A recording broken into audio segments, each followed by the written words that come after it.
mais um Cinemacau, né, que vem trazer comentários sobre a nossa realidade, e desta vez temos aqui o privilégio de ter o realizador, né, que vai falar do documentário. Eu não vou prolongar, são bem-vindos.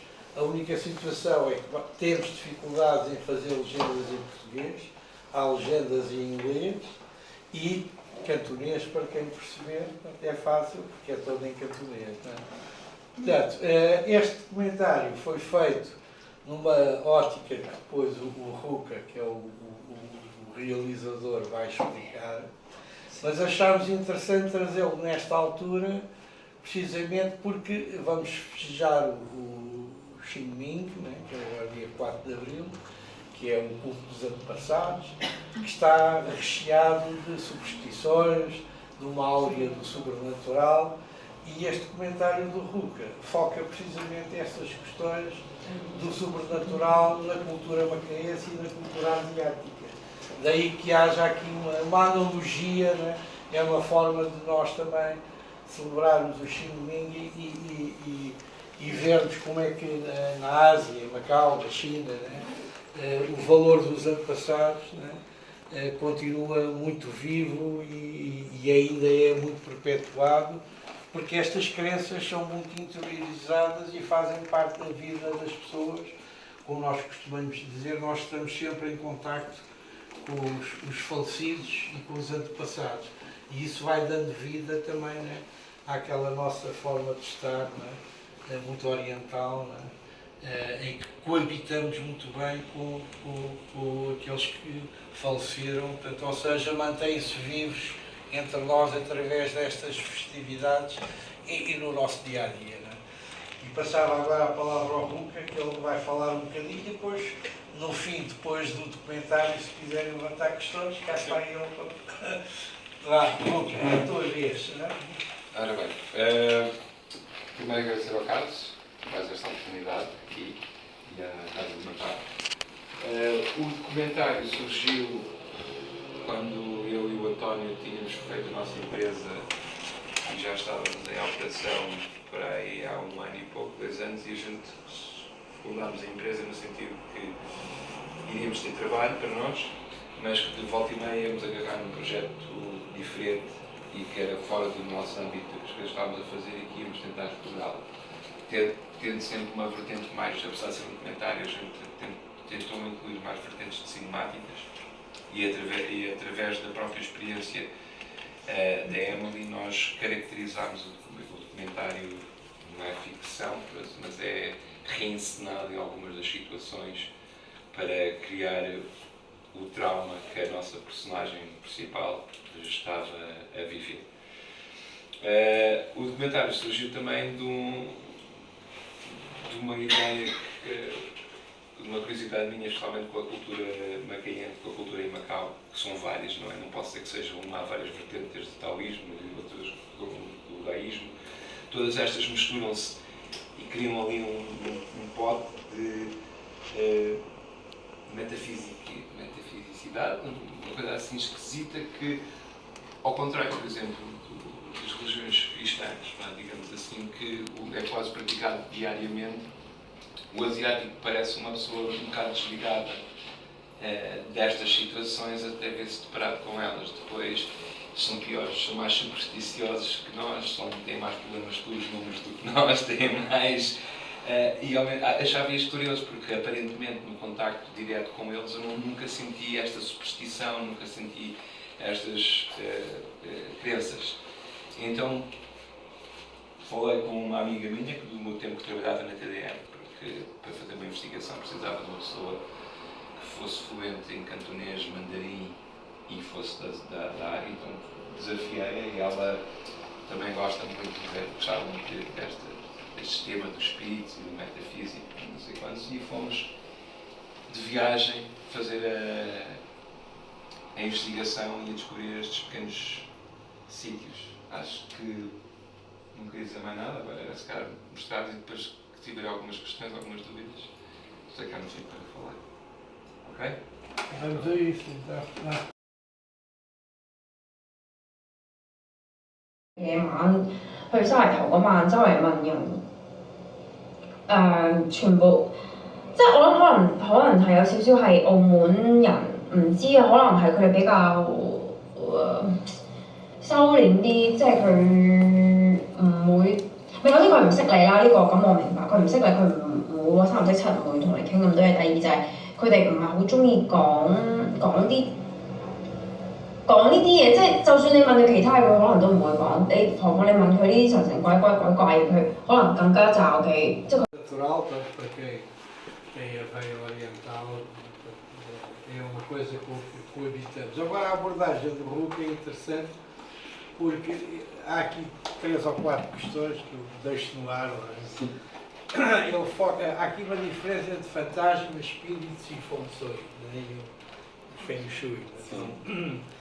Eu lembro, na altura que estava na SEM, tive 2 situações que tive que lidar com estas particularidades. Uma foi um suicídio que houve, pessoa que se atirou do 13º andar, e eu era diretor pessoal da SEM e fui obrigado a contratar um monge para afastar o espírito, senão as pessoas não sossegavam. Ou seja, portanto, esta parte, não é, dos espíritos, não é, entra de facto no mundo do trabalho e no cotidiano. Se não fosse lá o monge fazer as rezas, as pessoas não sossegavam porque houve ali um espírito que acabou por ser a causa do suicídio. E a outra situação com que eu lidava todos os anos tinha que ir lá ao mestre de funções ver como é que estava o meu gabinete. E se eu não mudasse as coisas que ele dizia, olha, você é secretária, tem que ir um bocadinho para este lado e tem que estar virado de costas. Se eu não fizesse isso, o meu pessoal não lidava comigo. Portanto, ou seja, tinha que lá ir no mestre de funções, fazia lá a geomância toda, eu era obrigado sempre a fazer as mudanças que ele me dizia e que eu ficava, pronto, estava em harmonia para mais um ano de... Portanto, quer dizer que isto que é abordado aqui numa ótica um bocadinho... Não tínhamos equipamento que nos permitisse fazer a estrada toda. Então a gente optou por ir a essa hora porque foi meio ilegal. O António sentou-se no cabo do carro com a câmara e eu fui a conduzir o carro muito devagarinho ali pelo meio da rua para conseguirmos ter esses shots. E era um bocado essa imagem que a gente queria ver, aquele Macau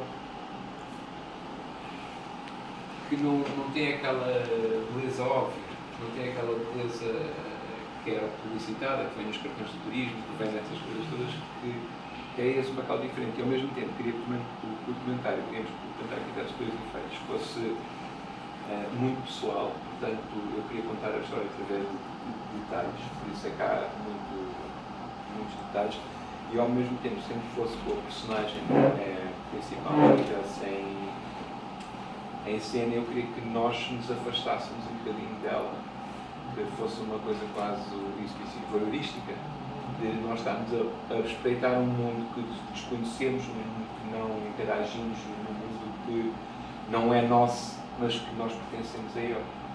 Então essas foi por parte da cinematografia e também porque enquanto a maior parte do guião foi escrito por mim e pela Emily, e que era jornalista de minha profissão, e nós estávamos, falávamos horas e horas e horas à noite, a minha mulher até já dizia para dar a minha mulher de trabalho, não sei o quê.